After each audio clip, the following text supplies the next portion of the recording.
কুকুরের কামড়ে ছাগলের মৃত্যু, এই ধরনের দুর্ঘটনা প্রতিদিন আমাদের এদিক কিন্তু ঘটতেছে। বর্তমান সময়ে কুকুরের উৎপত্তি বেড়ে যাওয়ার কারণে কোথাও না কোথাও এই ধরনের দুর্ঘটনা কিন্তু প্রতিদিন আমাদের দেখতে হচ্ছে।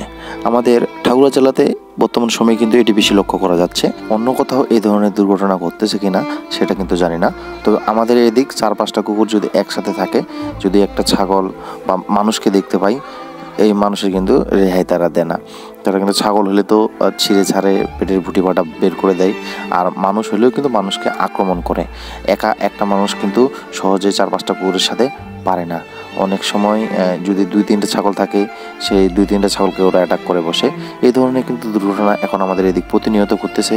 অনেক মানুষ এই কুকুরের অত্যাচারে কিন্তু ছাগল বিক্রি করে দিচ্ছে, আর ছাগল পুষবে না। আমরা সবাই নিজের নিজের জায়গা থেকে সাবধান হলেই কিন্তু এই ধরনের দুর্ঘটনা থেকে আমরা কিছুটা রেহাই পেতে পারি।